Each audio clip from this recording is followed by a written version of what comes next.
The real return on your investment is not ever going to be measured in cash flow or door count or podcast downloads or the number of patients you saw or your RVUs. It's going to be measured in the moments that you didn't miss. Welcome to the Physicians and Properties Podcast, the show where we teach you how investing in real estate can give you the freedom to practice medicine and live life how you want. Doctor! Doctor! Doctor! Doctor! Doctor! Now, here's your host, Dr. Alex Schloe.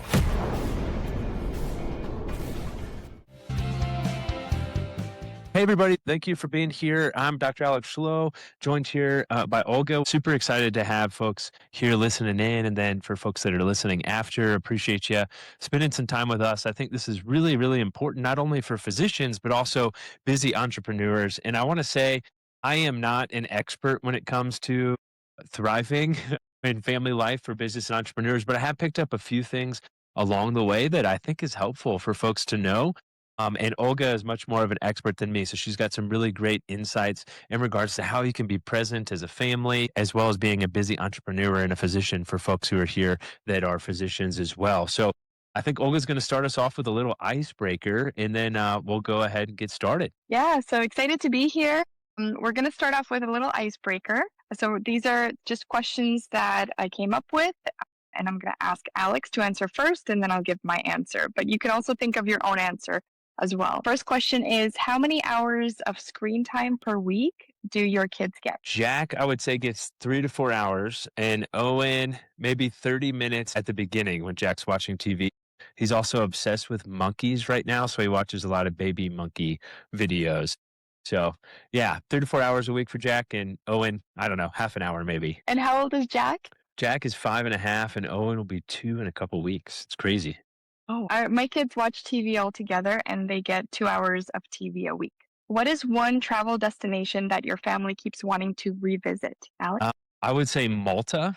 We went there last summer. We went to Europe for about 5 weeks and went to Malta on a whim and did some cliff jumping there. And Jack, our 5-year-old, who was 4 at the time, jumped off like a 10-foot cliff into the water, and he talks about it all the time. It was an amazing opportunity. Great time. For us, a place we love to revisit is India.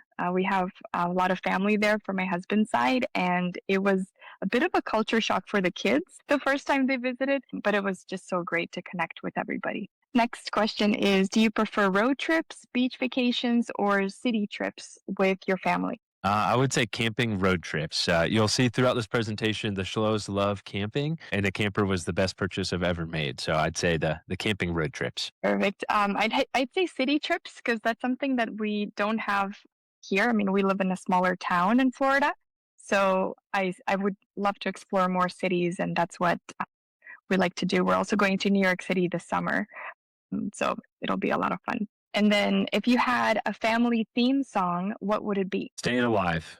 Just kidding. Probably Good Day by Forrest Frank. That's been a banger playing in the Schloe household lately that the boys love. For us, it'll be Mission Impossible, the theme song. That's awesome. And the last question here, your first international travel trip that you've ever taken, where was that with your kid? It would have been Germany, first one with the boys. Yeah. Nice. For us, it was Costa Rica. Nice. Costa Rica is amazing. Oh, and one more question here. What's your family's go-to comfort food when you're traveling? Oh, it's the same when we're at home. Pizza and ice cream definitely would be our comfort food. Those are classics. For us, it's burgers. That is awesome. Well, thank you for the icebreakers, Olga. Hopefully folks had some good answers going along with us too. And again, this can be interactive, so feel free if you have comments, questions, concerns, anything in the chat, feel free to put that in there. That would be just fine. But first, I want to start with a confession. There was a stretch not long after I became an attending where I was crushing it by every measurable standard. Patients were getting good care. I was the medical director of the clinic. The metrics looked great. Military-wise, things were looking awesome. Real estate deals were getting done. The podcast was growing. The numbers looked great. But I remember slowly slipping into burnout over time, and there was one moment that really hit hard for me, and it was a day in clinic that the family med docs and the pediatricians can relate to. I was scheduled to see 3 kids from the same family back to back to back in the middle of the afternoon, and the the family showed up 30 minutes late. The mom lost her mind when we said, hey, you're going to have to reschedule two of the kids, but we'll see one and you get to pick. So the administrator came up to me and they're like, hey, is there any way you can see all these kids? She's super angry, blah, blah, blah, blah.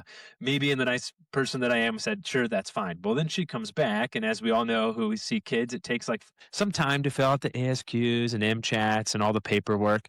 She took 45 minutes to fill out the paperwork. And so ultimately that day, I spent more time waiting to see those kids and seeing those kids than I got to spend with my own son. And Jack was really young at the time, and I got home and he was already asleep. And I was like, this is ridiculous. And that was one of the first moments where I really realized that something had to change, because my family is what matters and what matters most. And here's the thing about being a physician entrepreneur that I've realized: the system, healthcare, business, whatever you're building, it is going to take every hour that you give it. It doesn't have a ceiling. There will always be more for you to do. And the people who matter most, they don't send you a calendar invite. Unfortunately, they just wait. And eventually, for some people, and plenty of physicians that we know, some of their family members just stop waiting. And I was determined that that was never going to be me. So I hit a moment of understanding in my career that I wish I learned earlier. And I am a young physician, but I realized there's always going to be more patients. There's always going to be more charts. But the only people who are going to remember that you came home late from the clinic or the hospital is going to be your partner and your kids. Your patients, they do not care. Your administrator ultimately does not care. But the people who remember will be the ones who truly care. And those are the ones who matter. So that's why we're here today, not necessarily to talk about work-life balance. I actually think that phrase is kind of a lie, and we'll talk a little bit more about why, but to talk about what it actually looks like to be fully present in a life that you've worked so hard to build. Yeah, that's exactly right. There we go. All right. So we're going to talk a bit about who we are. So quick intro for folks who don't know me. I'm Alex Schloe. I'm a Christian. I'm a husband. I'm a father. I'm a family medicine physician, Air Force veteran, real estate investor. Myself and two of my partners founded a mastermind called the Round Room Assisted Living Mastermind, where our mission there is to empower 1,000 entrepreneurs to create financial freedom by providing luxury assisted living care to seniors. Then I also founded Physicians and Properties, which is a platform, largely a podcast and a community that I built to help doctors use real estate investing and entrepreneurship as a vehicle to obtain financial freedom, allowing them to practice medicine and live life how they want to. And I've been really fortunate to create financial freedom while I was in the Air Force, and now I'm able to practice medicine how I want to, which is about 2 days per week. And then Sizzle, Chloe, and Angela, they are the Round Room members in the Red Pod, and that's their catchphrase there. So I had to laugh when I saw that pop up in the chat. I'll go ahead and let Olga introduce herself as well. So my name is Dr. Olga Deengar. I'm a hospitalist, internal medicine trained. I work as a locum hospitalist in Toronto, and I'm also an entrepreneur. I have my own coaching business. I'm a life coach for women physicians and professionals. I'm also a mother of 3 young boys. They are 6, 3, and 16 months old. So I'm right in the thick of it. They keep me very, very active. And I'm a certified life coach as well. I think I mentioned that. I also have a community called the Dama Club, which is a community of incredible women are chatting every single day on WhatsApp. We have a really great strategies going back and forth, and actually how to build your family life and how to thrive at home is one of the bigger focuses, or it has been in past months. So I'm excited to share the strategies with you here. Awesome. Well, before we dive in, I want to name something. The word balance personally drives me a little bit crazy, because especially in this room, if you're a high achiever, if you're a physician, if you're an entrepreneur building a business, the idea that you're going to have like perfectly equal portions of everything is just not the reality that we live in, unfortunately. Seasons are going to be uneven. Launching businesses are intense. Call weeks are going to happen, and that's what I think what we're actually talking about is intentionality of time, and making choices on purpose instead of just reacting to whatever the loudest thing is that's in front of you. And I know I'm guilty of that. In fact, this year I've been really trying to focus on that. My personal word or word of the year, the theme I'm really trying to build around this year is the word abide. It comes from John 15. The idea is that the fruit needs to be connected to the vine in order to be productive and in order to grow. And so for me, I'm trying to realize that sometimes the most productive thing that I can do isn't always the next task. It's just being fully present where I am. And I'm sure that some of us probably feel similarly, that it's difficult to just be fully present, to just be there. I don't want to practice medicine until I'm 65 and then decide at that point, now it's time to travel. It's time to be present. It's time to really be there for my kids. I want that now. And so that's why I've really tried hard to build the life that we have while I'm young enough to enjoy it, to enjoy the travels. And while Jack and Owen still want me around and think that I'm cool, I'm trying to savor that as much as I can. But that's the spirit of everything that we want to talk about today. We're going to talk about 4 different pillars, some real tactics today. We're going to talk about a goal and a family life that actually feels like the life that you wanted to build. Here's the map. It's going to be building independence at home, smart home systems, protecting quality time, and traveling with young kids without losing your mind. So we'll go ahead and get started. So I want to tell you a story that changed the way that I think about fatherhood. It's not my story personally, but I've reflected on this so much. The first podcast guest that I had on Physicians and Properties was Dr. Tom Burns. He's an orthopedic surgeon. He works with the United States ski team, tons of investment experience, great guy, wildly successful by any measure. And he told me one day when we were talking on the phone about a colleague of his. He also mentioned this story on the podcast, who was an orthopedic surgeon, similar career, big practice, all the external markers of success that you could imagine. And one day the guy looked at Tom and said this, and I'm paraphrasing what he said, but he said, I spent 15 years building this practice. I didn't spend that much time with my kids. Now they're teenagers and they don't want anything to do with me. And when Tom told me that, he had a tear in his eye. I'm pretty sure I had a tear in my eye because that's the fear that we all have. And so Tom's response back was, that just iced it. There's no way that I was going to be that guy in 10 years. Fortunately for Tom, he heard this when he was a very young attending, and that completely changed everything for him. I think about that a lot because as physicians, we're wired to fix things. We intervene, we solve, and when we bring that instinct home, it tends to show up as us trying to like rescue our kids from every difficulty or doing everything for them or running the household ourselves because it's faster or no one else can do it better than me. And what we end up doing is have a family that depends on us for everything. And then that leads to kids who haven't built the skills that they need to run their own lives.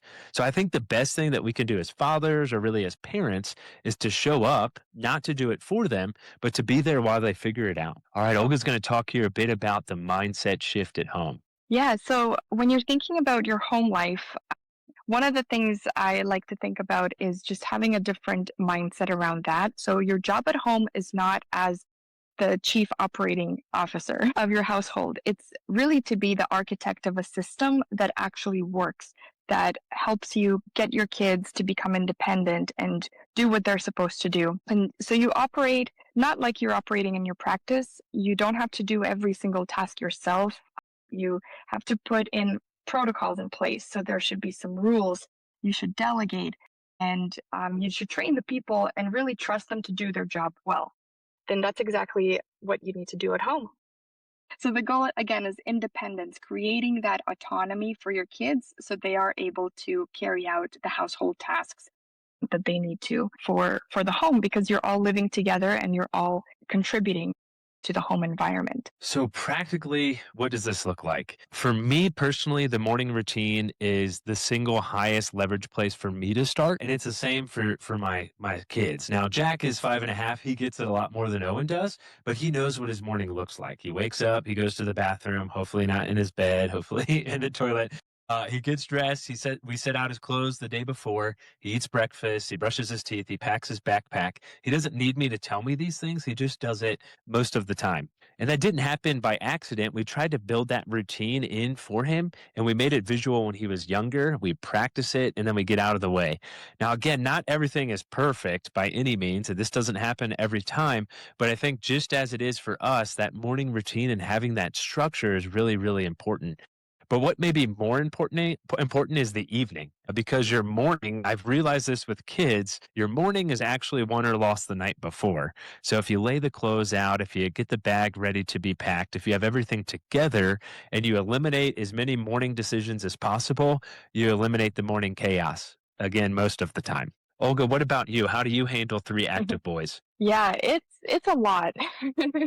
I'm not gonna lie, but we are working on having systems in place as well. One thing that I really love to do is give my boys autonomy, especially like my 3-year-old, just asking him to choose between wearing a blue shirt or a green shirt to school, and he just